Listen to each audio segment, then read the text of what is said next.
नमस्कार विद्यार्थी बंधुगण मु डॉक्टर क्षीरोद चंद्र बेहेरा आपण मानकु मोर यूट्यूब चैनल को स्वागत करुछि। विद्यार्थी बंधुगण आपण मानकर बहु अनुरोध जो उपन्यास टी को आलोचना करिया पे रहितिला आज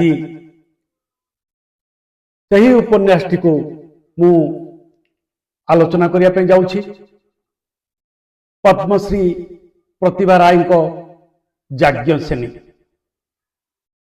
याज्ञसेनी उपन्यास को आलोचना करिबा एक सहज कथा नुही। यार दिग्बलय को छुईबा सहज कथा नुह। भारतीय परंपरार जो महाकाव्य व्यासंक द्वारा रचित महाभारत जहाँ को आम महावृतांत बोली कही था, आधुनिक समय जहाँ को आम महावृतांत बोली कही था, ग्रांड नैरेटिव भारत वर्षर नुहे आर्यावर्तर ग्रांड नैरेटिव महाभारत संस्कृत रे रचित महाभारत ताहारी पृष्ठभूमि रे रचित होईछि याज्ञसेनी। आज मु जो बहीटी धरिछि यह 2026 मसीह रे प्रकाशित एवं 123तम संस्करण। मन रखନ୍ତୁ 1984 मसीह रे ए पुस्तकटी रचित होइतिला। 1985 मसीह रे ए पुस्तकटी प्रकाश पाइतिला एवं एथि निमित्त से ओडिशार सर्वश्रेष्ठ साहित्य पुरस्कार सारला पुरस्कार पाइछि ए पुस्तकटी एवं ए पुस्तकटी निमित्त पद्मश्री प्रतिभा राय ज्ञानपीठ द्वारा मूर्ति देवी पुरस्कार पाइछंती। एकमात्र महिला आउ केही पर्यंत मूर्ति देवी पुरस्कार पाई ना। गोटे प्रादेशिक भाषा रे रचित होइतिबा उपन्यासटी 126तम संस्करण देखिब 40-42 वर्ष बयस रे यह एक अनन्य और अभूतपूर्व घटना। केवल एतिकी नुहे ये उपन्यासटी इंग्राजी बंगला हिंदी सहित अनेक भारतीय भाषा रे रचित होइछि। तेणु कौन रही उपन्यासटी कहीं ये उपन्यासटी भारतीय समाज द्वारा पाठक प्रिय हो पारिछि। यार कारण खोजिबा एवं गोटे अध्याय ये उपन्यास समग्र प्रसंग समग्र विषय एवं आपण मन रे उठितिबा असुमारी प्रश्नर उत्तर आमे रखि परिबा ना। तेणु 4-5टी अध्याय रे मु ए उपन्यासटीर आलोचना करिबि। तेबे आज प्रथमे ये उपन्यासटी जो शीर्षक रे मु आलोचना करिया पे जाउची तार शीर्षक होउची महाभूतांतर महानिर्माण रिकंस्ट्रक्शन बा grand construction of a grand narrative. Mahabharata Sanskrit Mahabharata जो पृष्ठभूमि रे रचित होइतिला ताहार आधार रे याज्ञसेनी रचित होइछि। किंतु याज्ञसेनी बहु प्रश्न उपस्थापित करिछि अजस्र पाठक सम्मुख। से प्रश्नर उत्तर गुड़िक मु मोर अनुभव मो प्रज्ञार मु एठारे गोटे परे गोटे ताहले अनेके कहती अनेके भावती अनेक साहित्य समालोचक ଆଲୋଚନା କରନ୍ତି। ବ୍ୟାସଙ୍କ ମହାଭାରତରେ ଦ୍ରୌପଦୀ ପୁରୁଷ ପ୍ରାଧାନ୍ୟ ସମାଜର ଶିକାର ହୋଇଛନ୍ତି। ସେଥିପାଇଁ ତାଙ୍କୁ ଅନେକ ଲାଞ୍ଛନା ସହ୍ୟ କରିବା ପାଇଁ ପଡ଼ିଛି। ସେ ଭାରତୀୟ ପରମ୍ପରାର ଯେଉଁ କ୍ଷମତା ସଂରଚନା, ସେହି କ୍ଷମତା ସଂରଚନାରେ ବଳି ପଡ଼ିଯାଇଛନ୍ତି। କିଏ? ଦ୍ରୌପଦୀ। କେବଳ ଦ୍ରୌପଦୀ ନୁହନ୍ତି, ଅନେକ ନାରୀ। ତାହା କ'ଣ ସତ? ଏବଂ ତାହାର ପ୍ରତିବାଦ ସ୍ୱରୂପ ପ୍ରତିଭା ରାୟ କ'ଣ ଯାଜ୍ଞସେନୀ ରଚନା କରିଛନ୍ତି? ଅର୍ଥାତ୍ ଯେଉଁ ମହାବୃତ୍ତାନ୍ତଟି ଆର୍ଯ୍ୟବର୍ତ୍ତକୁ ନେଇ ରଚିତ ହୋଇଛି ଏବଂ ଯାହାକୁ ରଚନା କରିଛନ୍ତି ବ୍ୟାସ, ସେହି ବ୍ୟାସଙ୍କୁ କ'ଣ ଯାଜ୍ଞସେନୀ ଉପନ୍ୟାସରେ ଆହ୍ୱାନ କରାଯାଇଛି? ପୁରୁଷତାନ୍ତ୍ରିକ ସମାଜର ଭିତିରି କଥା କ'ଣ ପ୍ରତିଭା ରାୟ ଉପସ୍ଥାପନ କରୁଛନ୍ତି ସମୟ ଖଣ୍ଡରେ ପଛକୁ ଯାଇ? ଏହିପରି ଅନେକ ପ୍ରଶ୍ନ ଆପଣମାନଙ୍କ ଉପରେ ମନରେ ଆସିଛି। ଅନେକ ପ୍ରଶ୍ନ এই উপন্যাসটি আলোচনা করা সময় আসিছি। বহু জটিল প্রসঙ্গকু এই উপন্যাসটি অবধারণ করেছে। তেণু আজি মহাবৃত্তান্তর মহানির্মাণ শীর্ষকরে মু এই আলোচনাটিকে উপস্থাপন করছি কি বড় উপক্রম ভাবে। আচ্ছা, মহাবৃত্তান্ত কଣ? গ্রান্ড ন্যারেটিভ কଣ? গ্রান্ড ন্যারেটিভ হচ্ছে, মহাবৃত্তান্ত হচ্ছে গোটিয়ে ভূখণ্ডর কথা, গোটিয়ে ভূখণ্ডর আদিমতম কথা, যেউঠি সেই ভূখণ্ডর জীবন দর্শন, সংস্কৃতি, পরম্পরা, ধর্ম, শাসন ব্যবস্থা, আর্থিক ব্যবস্থা सबुकिछि ग्रथित होता है। सबुठु बड़ प्रसंगटी होची गोटे ग्रांड नैरेटिव रे दीटी बृहत प्रसंग रही है। ग्रांड नैरेटिव रे महावृत्तांत रे कौन गोटे सामाजिक संगठन व्यवस्थार रूप आ गोटे क्षमता संरचनार रूप। मन रखंतु गोटे होची सामाजिक व्यवस्थार रूप आ गोटे क्षमता संरचनार रूप। तेणु ये जो सामाजिक व्यवस्था क्यों विधि व्यवस्था को नहीं गोटे समाज बा गोटे भूखंड गोटे समय रे परिचालित होतला, तार रीतिनीति कौन थिला, तार सामाजिक विधि व्यवस्था कौन थिला, सामाजिक मूल्यबोध कौन थिला, काहाकु भलो काहाकु खराब कहा जाउथिला, ताहा गोटे महावृत्तांतर मूल कथा होता है।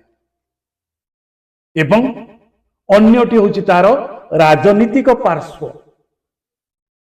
पॉलिटिकल पर्सपेक्टिव, राजनैतिक पार्श्व क्यों क्षमता केंद्र को आधार करी से समाज परिचालित होतला। तेणु ये दुईटी व्यवस्था को जदि आमी बुझी न पारिबा ताहले व्यासंक महाभारत एवं प्रतिभांक याज्ञसेनी को आमे बुझी पारिबा नाही। तेणु व्यास जो महाभारत संस्कृत भाषा रे रचना करिसंती ताहा एक पुरुष केंद्रिक समाजर कथा कहा जाउची, ताहा एक बृहत सामाजिक प्रेक्षापट रे रहिची एवं क्षमता रो कंदल भितरे धर्म किपरि आसुची, क्षमतार कंदल रे धर्म एक महत्वपूर्ण भूमिका निर्भर करुची एवं सेही धर्म रक्षा निमित्त क्यों क्यों ग्रंथि गुड़ी को खोलिया आवश्यक पड़ी। से कथा व्यास रचना करछन्ति। तेणु अनेक समय आमी व्यासंकु लिंग वैषम्यर लेखक भाव ग्रहण करिथाउ जे ना से नारी मानकु एपरि वस्तु भाव उपस्थापित करिवार अनुचित थिला। किंतु किंतु अनेक समय आमी भूली जाऊ जे जने लेखकर मध्य एक सीमितता रही, एक बृहत्तर सामाजिक प्रक्रिया और एक बृहत्तर क्षमता केंद्र को आधार करी महाभारत रचित होइछि। जेउठारे बा जार पश्चादरे स्वयं उपस्थित अछंती ईश्वर भगवान श्रीकृष्ण। केवल श्रीकृष्ण नुहंती, एटी बुझिबे, केवल श्रीकृष्ण नुहंती, श्रीकृष्ण केवल माध्यम मात्र। भगवान व्यासंक महाभारत रे निमित्त मात्र, कारण मात्र, माध्यम मात्र। एक बृहत्तर सत्य प्रतिष्ठा निमित्त, एक बृहत्तर सत्य प्रतिष्ठा निमित्त, मानव समाजर आदर्श विधि प्रतिष्ठा निमित्त निजे भगवान मर्त्य को मानव शरीर धारण करी अवतारण करिसंति। अवतारी पुरुष होइसंति श्री कृष्ण, श्री नारायण। किंतु केवल नारायण नुहंती, से समग्र देव जगतर, से शिवंकर प्रतिनिधि, से शिवंकर प्रतिनिधि, से निजे स्वयं नारायणंकर प्रतिनिधि। एवं से कहार दुख नाश करिया पई आइसंती मां पृथ्वींकर, मां पृथ्वींकर। तेणु मां पृथ्वी कर दुख नाशन निमित्त जो गुरु दायित्व प्रदान करा जायतिला श्रीकृष्ण को, नारायण को, सही गुरु दायित्व पूरण करिवा निमित्त से द्रौपदी को अस्त्र भाव व्यवहार करिसंति, नारी को अस्त्र भाव व्यवहार करिसंति। एवं जदि ताहा होई थाए व्यासंकर संस्कृत महाभारतर कहानी, सही कहानी को कौन केवल द्युरुक्ति करिसंति प्रतिभा राय, केवल उच्चारण करिसंति ना बंधुगण, ना। नारी जीवनर महाकाव्य होउछि याज्ञसेनी। जने पुरुष जहा देखिया पई समर्थ होई पारि न थाए, जने पुरुष जहा देखिया पई समर्थ होई पारि न थाए, ताहा जने नारी अनुभव करि पारे, देखि पारे। तेणु संस्कृत महाभारतर कहानी मध्यरे जो प्रश्न गुड़िक रही, जो द्वंद्व गुड़िक रही, से प्रश्न और से द्वंद्व गुड़िक प्रतिभा राय अति सहजरे, अति स्निग्ध भावरे, अति कमनीय भावरे तार औचित्य को उपस्थापन करिसंति याज्ञसेनी उपन्यास। तेणु सेथिपे मु कहिबा को चाहे जे याज्ञसेनी होउछि व्यासंक संस्कृत महाभारतर एक समांतराल पाठ, समांतराल पाठ, पैरेलल टेक्स्ट। दुईटी समयर कथा एठी रहउछि। गोटिए प्राचीन आर्यवतर सामाजिक विधि व्यवस्था और क्षमता କେନ୍ଦ୍ରର କଥା ଏବଂ ଯାଜ୍ଞସେନୀରେ ରହିଛି ଗୋଟାଏ ନାରୀର ଚିନ୍ତନ। ବ୍ୟଥା ନାହିଁ, ବେଦନା ନାହିଁ। ନା, ଭାବିବେନି ଯେ ଏହା ଏକ ବ୍ୟଥାତୁର ପ୍ରାଣର କଥା, ଏଥିରେ ବେଦନା ରହିଛି। ନା, ଏଥିରେ ଶକ୍ତି ରହିଛି, ଏଥିରେ ଧର୍ମ ରହିଛି, ଏଥିରେ ଗୋଟିଏ ଶବ୍ଦର ବ୍ୟାଖ୍ୟା ରହିଛି। ଗୋଟିଏ ଶବ୍ଦ, କଣ ସେ ଶବ୍ଦ? ଅତି ଲୌକିକ ଶବ୍ଦ, ଅତି ପ୍ରଚଳିତ ଶବ୍ଦ, ଦୁହିତା। ଦୁହିତା, ଦୁଇ କୂଳକୁ ହିତା, ପିତୃକୂଳକୁ ଏବଂ ସ୍ୱାମୀ କୂଳକୁ। ଦୁହିତାର ଧର୍ମ କଣ? ନାରୀର ଧର୍ମ କଣ? ଏବଂ ଯେତେବେଳେ ନାରୀ ଓ ତାର ଧର୍ମ କଥା ଆସୁଛି, ସେତେବେଳେ ଶାନ୍ତି କଥା ଆସୁଛି, ସେତେବେଳେ ସୃଜନର କଥା ଆସୁଛି। ଶାନ୍ତି, ସୃଜନ, ସୃଜନକୁ କେବେ ଅସ୍ୱୀକାର କରିବ ନାହିଁ ଗୋଟିଏ ନାରୀ। ତେଣୁ ସେଇ ସମାଜକୁ ଅଗ୍ରଗତି କରିବା ପାଇଁ, ଅଧିକ ସମୃଦ୍ଧିଶାଳୀ କରିବା ପାଇଁ, ଧର୍ମ ସଂସ୍ଥାପନ ନିମିତ୍ତ ନିଜକୁ ଉତ୍ସର୍ଗ କରିଛନ୍ତି ଦ୍ରୌପଦୀ ଏବଂ କୁନ୍ତୀ। ସେମାନଙ୍କ ଭିତରେ ଯୋଉ ଗଭୀର ସମ୍ପର୍କ ତାକୁ ଦେଖାଇ ଦିଆଯାଇଛି। ଏବଂ ଏ ଉପନ୍ୟାସରେ ବାରମ୍ବାର ରାମାୟଣର କଥା କୁହାଯାଉଛି, ସୀତାଙ୍କର କଥା କୁହାଯାଉଛି, ରାମଚନ୍ଦ୍ରଙ୍କର କଥା କୁହାଯାଉଛି।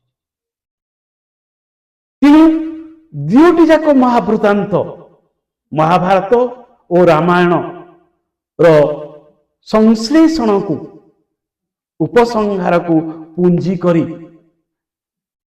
ଯାଜ୍ଞସେନୀ ରଚନା ହେଇଛି। ସବୁଠୁ ବଡ଼ କଥା ହଉଛି ଯାଜ୍ଞସେନୀ ପଛରେ ରହିଥିବା ନାରୀ ମନସ୍ତତ୍ଵ। ଏବଂ ସବୁଠୁ ବଡ଼ କଥା ହଉଛି ଏହାର ରଚନା ଶୈଳୀ, ଗାଠନିକତା, ଯାଜ୍ଞସେନୀର ଗାଠନିକତା। ଦ୍ରୌପଦୀ ନିଜେ କାହାଣୀଟିକୁ ପୁନର୍ବ୍ୟାଖ୍ୟା କରୁଛନ୍ତି। ପ୍ରଥମେ ପତ୍ରଟିଏ ଏବଂ ପତ୍ର ପରେ ପରେ ଘଟଣା ଗୁଡ଼ିକ ଘଟି ଘଟି ଚାଲିଛି ଏବଂ ନିଜର ଅନୁଭବ ଗୁଡ଼ିକ, ନିଜର ଦୃଷ୍ଟି ଗୁଡ଼ିକ ସେ ବର୍ଣ୍ଣନା କରୁଛନ୍ତି। ସବୁଠୁ ବଡ଼ କଥା ହେଉଛି ଜଣେ ନାରୀ ଆଉ ଜଣେ ନାରୀକୁ କିପରି ବୁଝିପାରେ। ବିଶେଷତଃ ଆଉ ଗୋଟିଏ ପ୍ରସଙ୍ଗଟି କହିବି। ଏ ପ୍ରସଙ୍ଗଟି ଯଦିଓ କହିବା କଥା ନୁହେଁ, ମୁଁ ପ୍ରତିଭା ରାୟଙ୍କ, ପଦ୍ମଶ୍ରୀ ପ୍ରତିଭା ରାୟଙ୍କୁ କ୍ଷମା ମାଗି ଏ କଥାଟି କହୁଛି, କିନ୍ତୁ କହିବାର ଆବଶ୍ୟକତା ଅଛି ବୋଲି କହୁଛି। ଯଦି ମୋର ଭୁଲ ହେଇଯାଇଥାଏ ଏହା କହିବାରେ, ତେବେ ମୋତେ କ୍ଷମା କରିବେ। ଦ୍ରୌପଦୀ ଥିଲେ କ୍ଷତ୍ରିୟା ନାରୀ, ପ୍ରତିଭା ମଧ୍ୟ କ୍ଷତ୍ରିୟା ନାରୀ। ତେଣୁ ଜଣେ କ୍ଷତ୍ରିୟ ନାରୀର ଧର୍ମ କଣ, ବ୍ରତ କଣ, ଅନୁଭବ କଣ, ଚିନ୍ତନ କଣ, ଦ୍ୱନ୍ଦ୍ୱ କଣ, ଏ ସବୁକୁ ପ୍ରତିଭା ଖୁବ ଭଲ ଭାବରେ ବୁଝିପାରିଛନ୍ତି ଦ୍ରୌପଦୀଙ୍କ ମାଧ୍ୟମରେ। ତେଣୁ ସେଇ ଯୋଉ ବୁଝିପାରିଛନ୍ତି ଦ୍ରୌପଦୀଙ୍କୁ, ଏବଂ ସେଥିପାଇଁ ଦ୍ରୌପଦୀ ମାଧ୍ୟମରେ ହିଁ ମହାଭାରତର କାହାଣୀଟି କୁହାଯାଉଛି। ତେଣୁ ଏଠି ଦୁଇଟି ଗୁରୁତ୍ୱପୂର୍ଣ୍ଣ ପ୍ରଶ୍ନ ଆସୁଛି, ଦୁଇଟି ଗୁରୁତ୍ୱପୂର୍ଣ୍ଣ ଦିଗ ଆସୁଛି। ସଂସ୍କୃତ ମହାଭାରତଟି ପୁରୁଷର ଦୃଷ୍ଟିରେ ବର୍ଣ୍ଣନା କରାଯାଇଥିବା ସମୟରେ ଯାଜ୍ଞସେନୀଟି ଠିକ ପ୍ରତିପକ୍ଷ ନାରୀ ଦୃଷ୍ଟିରେ କୁହାଯାଉଛି। ଏଥିରେ ନାରୀ ଦୃଷ୍ଟିରେ ମହାଭାରତର କାହାଣୀର ବ୍ୟାଖ୍ୟାନ କରାଯାଇଛି। କେବଳ ନାରୀ ଦୃଷ୍ଟିରେ ନୁହେଁ, ଯେ ମୁଖ୍ୟ ଚରିତ୍ର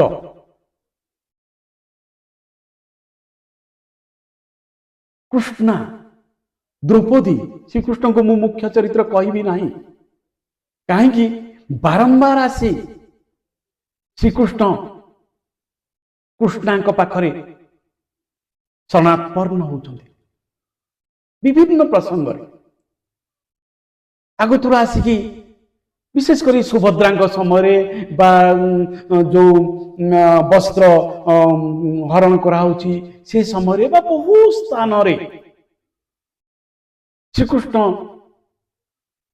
ଦ୍ରୌପଦୀଙ୍କ ନିକଟରେ ଗୋଟେ ପ୍ରକାର କ୍ଷମା ପ୍ରାର୍ଥୀ ହେଉଛନ୍ତି ଏବଂ ଦ୍ରୌପଦୀଙ୍କ ବିନା ଧର୍ମ ସଂସ୍ଥାପନ ଅସମ୍ଭବ ହୋଇଥାନ୍ତା। ତେଣୁ ଦେଖନ୍ତୁ ଗୋଟେ ୱାର୍ଲଡ ଅର୍ଡରର କଥା କୁହାଯାଉଛି, ଗୋଟେ ବିଶ୍ୱ ସମୁଦାୟର ମାନବ ଜାତିର କଥା କୁହାଯାଉଛି ଯେ ମାନବ ସମାଜକୁ ବଞ୍ଚାଇବାକୁ ଯିବା ପାଇଁ, ମାନବ ସମାଜରେ ସତ୍ୟ ଧର୍ମ ଓ ନ୍ୟାୟର ପ୍ରତିଷ୍ଠା କରିବା ପାଇଁ ଗୋଟିଏ ନାରୀ ଶକ୍ତିର ଆବଶ୍ୟକ ରହିଛି। এই କଥାକୁ କିଏ ବୁଝିଛନ୍ତି? ପ୍ରତିଭା ରାୟ ବୁଝିଛନ୍ତି ଏବଂ ତାହାର ବର୍ଣ୍ଣନା ଏଇଠି କରିଛନ୍ତି। ସେଥିପାଇଁ ସେ ପ୍ରଥମରେ ହିଁ କହୁଛନ୍ତି ଯେତେବେଳେ ସିଏ ତାଙ୍କର ଉପନ୍ୟାସର ଉପସ୍ଥାପନ କରୁଛନ୍ତି,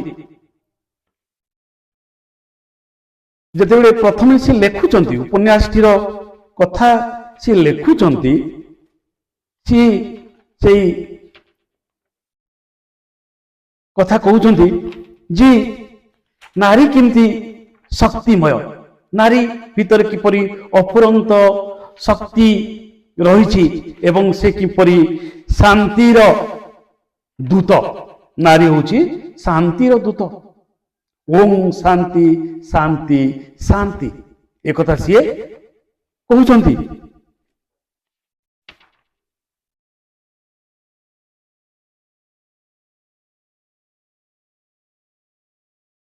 ଦେଖନ୍ତୁ, ହେ ପୁରୁଷ ଶ୍ରେଷ୍ଠ, ହେ ମଧୁସୂଦନ, ତୁମକୁ କୃଷ୍ଣାର ପ୍ରଣାମ। ସାରା ଜୀବନର ଯେତେ ଅଭିମାନ ଆଉ ଅଭିଯୋଗ ଆଜି ଅନ୍ତିମ ମୁହୂର୍ତ୍ତରେ ବାଢି ଦଉଛି, ସେତିକି ନ କଲେ ଜୀବନର ଅବଶୋଷ ରହିଯିବ। ଧର୍ମ ରକ୍ଷା ପାଇଁ ସାରା ଜୀବନ କେତେ ବା ଯାତନା ମୁଁ ନ ସହିଛି। ଭାବିଥିଲି ମୋର ପାତିବ୍ରତ୍ୟ ଏବଂ ଧର୍ମାଚରଣ ପାଇଁ ସ୍ୱାମୀଙ୍କ ସହ ସ୍ୱର୍ଗଗାମିନୀ ହେବି, କିନ୍ତୁ ଗିରିରାଜ ହିମାଳୟର ପବିତ୍ର ପାଦ ଦେଶରେ ସ୍ୱର୍ଣ୍ଣ ରେଣୁକୁ ସ୍ପର୍ଶ କରୁ କରୁ ପାଦ ଖସାଇ ମୁଁ ପଡ଼ିଗଲି। ମୋର ପଞ୍ଚସ୍ୱାମୀ ଥରେ ହେଲେ ପଛକୁ ଫେରି ଚାହିଁଲେ ନାହିଁ, ବରଂ ଧର୍ମରାଜ ଯୁଧିଷ୍ଠିର ଭୀମସେନକୁ କହିଥିଲେ, ପଛକୁ ଫେରି ଚାହୁଁ ନାହିଁ, ଚାଲି ଆସ। ତାଙ୍କର ଏହି ପଦକ କଥା ମୋର ହୃଦୟକୁ ଦୁଃଖରେ ଖଣ୍ଡ ବିଖଣ୍ଡ କରିଦେଲା। ଭାବିଲି କେତେ ମିଛ ଏହି ସ୍ୱାମୀ ସ୍ତ୍ରୀର ସମ୍ପର୍କ, ସ୍ନେହ ପ୍ରେମ ତ୍ୟାଗ ଉତ୍ସର୍ଗ, ଯାହାର କର୍ମ ଯଦି ଯିଏ ଭୋଗ କରେ। ସ୍ୱାମୀ ଯୁଧିଷ୍ଠିରଙ୍କ ଧର୍ମ ରକ୍ଷା ପାଇଁ ମୁଁ ନିଜକୁ ପଞ୍ଚପତିଙ୍କର ପାଦ ତଳେ ସମର୍ପି ଦେଇ ସାରା ସଂସାରର ଉପହାସ, ବ୍ୟଙ୍ଗ ବିଦ୍ରୂପ ଏବଂ ନିନ୍ଦା ଅପବାଦ ମୁଣ୍ଡାଇଲି କାହିଁକି? ଦ୍ୱାପର ଯୁଗ ଶେଷ ପ୍ରାୟ। ଅଭିମନ୍ୟୁ ପୁତ୍ର ପରୀକ୍ଷିତ ହସ୍ତିନାପୁର ରାଜଗାଦିରେ ଅଭିଷିକ୍ତ ହେବା ଦିନଠାରୁ ଆରମ୍ଭ ହୋଇଛି କଳିଯୁଗ। ମୋର ନାମ କୁଆଡେ ପଞ୍ଚସତୀ ମାନଙ୍କ ଭିତରେ ସ୍ଥାନ ପାଇବ, ତା ଦେଖି କଳିଯୁଗର ନରନାରୀ ବିଦ୍ରୂପ କରି ହସିବେ, କହିବେ, ଦ୍ୱାପର ଯୁଗର ପଞ୍ଚପତି ବରଣ କରି ଦ୍ରୌପଦୀ ଯଦି ସତୀନାରୀ ହୋଇପାରେ, ଏକ ପତିବ୍ରତ ପାଳନର ଆବଶ୍ୟକତା କଣ? ପଞ୍ଚପତି ବରଣ କରି ମଧ୍ୟ କଳିଯୁଗରେ ନାରୀ ସତୀ ହେବ ନାହିଁ କାହିଁକି? ଯୌନ ବିକାରଗ୍ରସ୍ତ କଳିଯୁଗର ଉଚ୍ଛୃଙ୍ଖଳ ନରନାରୀଙ୍କ ପାଖରେ ଦ୍ରୌପଦୀ ହେବେ ବ୍ୟଙ୍ଗ ବିଦ୍ରୂପ ଭରା ଆମୋଦର ଉପାଦାନ। ପଞ୍ଚପତିଙ୍କର ପତ୍ନୀ ଦ୍ରୌପଦୀ ସତୀତ୍ୱ ପାଇଁ ନିଜକୁ କେମିତି ତିଳ ତିଳ କରି ଜାଳିଥିଲେ, ସେମାନେ ସେ କଥା ବୁଝିବେ ନାହିଁ। ସେତେବେଳେ ହସ୍ତିନାପୁର ନାୟିକା ଦ୍ରୌପଦୀ ହେବ ଏକ ନିନ୍ଦିତ ଆତ୍ମା, କଳଙ୍କିତ କାହାଣୀର ନାୟିକା। ହେ କୃଷ୍ଣ ବାସୁଦେବ, ତମେ ତ ଇଚ୍ଛାମୟ, ତମରି ଇଚ୍ଛାରେ ଦ୍ରୌପଦୀ ଜନ୍ମରୁ ମୃତ୍ୟୁ ପର୍ଯ୍ୟନ୍ତ ବାଟ ଚାଲିଛି।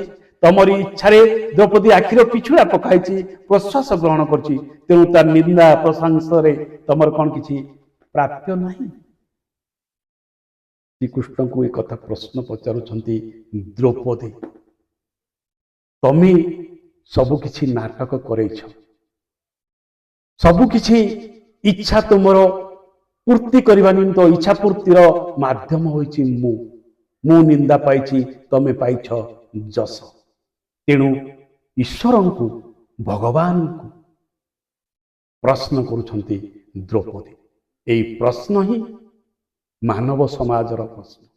ଏ ପ୍ରଶ୍ନ ହିଁ ଗୋଟିଏ ଯୁଗର ପ୍ରଶ୍ନ ଆଉ ଗୋଟିଏ ଯୁଗକୁ। ତେଣୁ ସବୁକିଛି ଉତ୍ସର୍ଗ କରିଦେଇ ମଧ୍ୟ ନାରୀ କିପରି ଲହୁଲୁହାଣ ହୋଇ ମଧ୍ୟ ନାରୀ କିପରି ସମାଜକୁ ଧରି ରଖେ, ବାନ୍ଧି ରଖେ, ସେ କଥା ଏଠାରେ ଉପସ୍ଥାପିତ କରିଛନ୍ତି ପଦ୍ମଶ୍ରୀ ପ୍ରତିଭା ରାୟ। ତେଣୁ ଏହି ଅନବଦ୍ୟ ଉପନ୍ୟାସଟି ଆଗକୁ ଆମେ ଅଧିକ ଗଭୀର ଭାବରେ, ତାତ୍ତ୍ୱିକ ଭାବରେ ଆଲୋଚନା କରିବା। ଆପଣମାନଙ୍କ ମନରେ ଯେଉଁ ପ୍ରଶ୍ନ ଗୁଡ଼ିକ ଅଛି ଦୟାକରି କମେଣ୍ଟ ବକ୍ସରେ ଲେଖିବେ ଏବଂ ସେହି କମେଣ୍ଟ ବକ୍ସ ମାଧ୍ୟମରେ ଆମେ ଏ ଆଲୋଚନାକୁ ଆଗକୁ ନେବା। ଆଜି ପାଇଁ ଏଇଠି ରହୁଛି। ପ୍ରତିରାୟଙ୍କ ଯାଜ୍ଞସେନୀ ହେଉଛି ମହାବୃତ୍ତାନ୍ତର ମହାନିର୍ମାଣ ନାରୀବାଦୀ ଦୃଷ୍ଟିକୋଣ, କିନ୍ତୁ ଏହା ଫେମିନିଷ୍ଟ ଟେକ୍ସଟ ନୁହେଁ। ଏହା ଫେମିନିଷ୍ଟ ଟେକ୍ସଟ ନୁହେଁ। ଏଥିରେ ନାରୀବାଦୀ ଆନ୍ଦୋଳନର କଥା କୁହାହେଇନି। ଏଠି କୁହାଯାଇଛି ନାରୀତ୍ୱର କଥା, ଓମେନହୁଡର କଥା। ପରବର୍ତ୍ତୀ ଅଧ୍ୟାୟରେ ମୁଁ ଆଲୋଚନା କରିବି ଯାଜ୍ଞସେନୀରେ ଦ୍ରୌପଦୀ ଚରିତ୍ର ମାଧ୍ୟମରେ ନାରୀତ୍ୱର କଥା, ଓମେନହୁଡର କଥା କିପରି ଭାବରେ ଆଲୋଚନା କରିଛନ୍ତି, ଉପସ୍ଥାପିତ କରିଛନ୍ତି କାବ୍ୟିକ ଗଦ୍ୟରେ। ଏହାର ପ୍ରତ୍ୟେକ ପୃଷ୍ଠା କବିତାମୟ, ପ୍ରତ୍ୟେକ ଧାଡ଼ି କାବ୍ୟମୟ। ଏହା ଆଧୁନିକ ଗଦ୍ୟ କାବ୍ୟ। ମହାବୃତ୍ତାନ୍ତର ମହାନିର୍ମାଣ, ମହାବୃତ୍ତାନ୍ତର ମହାନିର୍ମାଣ ହେଉଛି ଯାଜ୍ଞସେନୀ। ଆଜି ପାଇଁ ଏଇଠି ରହୁଛି। ଧନ୍ୟବାଦ, ନମସ୍କାର।